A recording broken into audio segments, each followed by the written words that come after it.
Hello दोस्तों, स्वागत है आपका हमारे नेक्स्ट वीडियो में। जैसा कि आपने देखा लास्ट वीडियो में हमने पूर्ण वर्ग और वर्गमूल निकालने का या क्वेश्चन दिया हुआ उसे चेक करने की तकनीक देखी थी, ट्रिक्स देखी थी, जिसको हमने 2 पार्ट में वीडियोस में रिलीज़ किया था। पहले पार्ट में हमने छोटी छोटी संख्याओं का दिया था और दूसरे पार्ट में हमने बड़ी संख्याओं का दिया था, क्योंकि लोगों ने पर्सनली मैसेज किया था कि क्वेश्चंस पेपर में जो बड़ी बड़ी संख्याएँ होती हैं उनका कैसे निकालेंगे। तो ट्रिक सेम थी, बस थोड़ा सा समझने की ज़रूरत थी कि बड़ी संख्याओं का भी सेम तरीके से निकाला जाता है और बड़ी इजी तरीके से 10 से 15 सेकंड में हम क्वेश्चन को सॉल्व कर सकते हैं। तो हम उसी तरीके से मैं घनमूल के लिए भी ट्रिक लेके आया जाता हूँ। जैसा कि हम पढ़ ही रहे हैं कि अंकीय योग का अनुप्रयोग पढ़ रहे हैं, तो अनुप्रयोग पढ़ रहे हैं, उसी के हिसाब से हम चल रहे हैं कि आज भी हम घनमूल और घन अंकीय योग के अनुसार, अनुप्रयोग के अनुसार ही निकालेंगे। तो ठीक है, चल स्टार्ट करते हैं। तो जैसा कि आपने लास्ट वीडियो में पढ़ा था कि वर्गमूल निकालने की विधि क्या होती है, हमने 20 का और 400 का वर्ग निकाला था या वर्गमूल निकाला था। तो इसमें भी सेम ट्रिक है, कुछ भी बदलाव नहीं है, बस एक सिंपल छोटा सा बदलाव निकालते हैं। अब वर्ग क्या होता है, किसी संख्या का उसी से गुणा, किसी संख्या का उसी से गुणा कर देते हैं, उसी से गुणा कर देते हैं। जैसे मान लो 20 का 20 से गुणा कर देंगे, 10 का 10 से गुणा कर देंगे वर्ग। तो और लेकिन घन में क्या होता है, उसी का उसी से 2 बार गुणा करने पर, मान लो 20 का वर्ग निकालना हो तो 20 को 20 बार करते हैं, या 10 को 10 बार 3 बार कर देते हैं गुणा। सिंपल सा चीज़ है, आपको पता है 10 का घन निकालना है तो 3 बार गुणा करना पड़ेगा। तो सिंपल सा है, यहाँ पे हमें बस ट्रिक में थोड़ा सा चेंज करना है और ये आपको वैसे सेम जैसे लास्ट वीडियो की तरह ईजिली समझ में आया था, ये वाला भी समझ में आ जाएगा। तो यहाँ पे सवाल सीधा करते हैं, क्योंकि आपको ट्रिक तो पता ही होगी ये कि सिंपल सा जो अंकीय योग आएगा उसका उसी से गुणा करना है, 2 बार करना है। पहले हम सिर्फ 1 बार करते थे, इस बार 2 बार गुणा करना है। तो पहला क्वेश्चन है कि 2197 13 का घन है। इसको हमें प्रूफ करना है कि ये इसका घन है कि नहीं। तो सिंपल सा लॉजिक है, हम क्या करेंगे, अपने ट्रिक के अनुसार जाएंगे, LHS और RHS करेंगे। इसमें आप LHS RHS कुछ भी मान सकते हो, इससे कोई फ़र्क नहीं पड़ता कि LHS क्या है। और सीधा वर्ग या वर्गमूल वाले में भी आप सेम LHS RHS कुछ भी मान जाओ। कि ऐसा नहीं है कि हम 13 को RHS ही मानेंगे या 2197 को LHS मानेंगे, ऐसा कुछ फिक्स नहीं है, आप कुछ भी मान लो, बट दोनों बराबर आने चाहिए। ये इसका शर्त है कि दोनों बराबर आने चाहिए, और अगर बराबर नहीं है तो वो एक पूर्ण घन मूल या पूर्ण वर्ग मूल कुछ नहीं है। तो अभी हम पहले इसको आज LHS ले लेते हैं। तो इसका हम अंकीय योग करेंगे तो 2 + 1 + 9 + 7।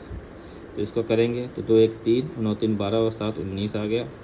और इसको अगर हम करेंगे तो 1 + 9 आ गया 10। तो इसको करेंगे 1 + 0 आ गया 1। तो अभी हमको 13 का भी डिजिटल सम जो है, ये अंकी योग जो निकालना है, जो ट्रिक्स है, वो भी एक और एक आएगा तो ये एक दूसरे का घन है। सिंपल सा निकाल देते हैं। 13 का कितना जगह, 1 + 3 4 आ जाएगा। अब हमने बोला था कि वर्गमूल में क्या करते थे, 4 का उसी संख्या से गुणा कर देते थे। सिंपल सा ये वर्गमूल निकालने की ट्रिक थी, लेकिन हम यहाँ पे हमने बोला था वर्ग को 2 बार गुणा करते हैं और इसका 3 बार गुणा करते हैं। तो घन मूल में सिंपल सा लॉजिक हो गया कि हमको 3 बार गुणा करना है। तो अब इसको गुणा करेंगे तो 4 चौको 16, चौको 64 आ चुका।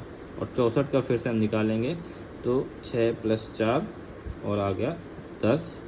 फिर से इसका निकालेंगे 1 + 0 और ये आ गया 1। तो LHS बराबर RHS है, इसका मतलब ये एक दूसरे का पूर्ण घन है। ठीक है, ये एक ट्रिक होगी। बट अभी सबके मन में ये सवाल हो रहा होगा कि सर आपने तो सिर्फ छोटी संख्या का दिया, अगर यहाँ पे जैसे बड़ी संख्या आ जाएगी जिसका बड़ी संख्या का 3 बार गुणा करना है, तब कैसे करेंगे। तो उसका भी एक तरीका है, आप कितनी भी बड़ी संख्या आ जाए उससे कोई फ़र्क नहीं पड़ता। मैं आपको पहले भी बता चुका हूँ लास्ट वीडियो में, संख्या बड़ी होने से कोई फ़र्क नहीं पड़ता, बस आप ट्रिक समझते रहिए। अगर ट्रिक आपने सही लगाई है तो आपका सवाल 100% सही आएगा और बहुत ही कम समय में आएगा। जैसे अभी मान लो कोई भी सवाल दिया हुआ है कि 8 6 4 3 2 1। अब इसमें 5 भी जोड़ देते हैं, 4 3 2 1 का घन है। देखो बड़ी संख्या कर दिया, अभी इससे बड़ी संख्या भी आपको ले सकते हो। मैं एक उदाहरण दे रहा हूँ कि इसमें संख्या हो सकता है। तो सिंपल सा आपको ट्रिक के हिसाब से चलना है। इसको RHS या कुछ भी मान लो, उल्टा सीधा कुछ भी हो जाएगा। तो इसको हम करेंगे तो 8 6 4 3 2 प्लस करना है 1 और 5। तो 8 6 14 4 18 3 21 2 23 1 24 5 29 आ गया, और 29 को फिर से हम करेंगे तो 2 + 9 आ जाएगा 11 को फिर से करेंगे 1 + 1 बराबर 2। तो अब हमको इसको पूर्ण घन करने के लिए 2 आना चाहिए, तो इसका हम अंकीय योग करेंगे तो 4 + 3 + 2 + 1 तो 4 3 7 2 9 1 10 आ गया। तो 10 को ऐसे लिख देंगे, फिर से इसका अंकीय योग करेंगे 1 + 0 इधर 1 आ गया। सिंपल सा है कि LHS बराबर RHS नहीं है।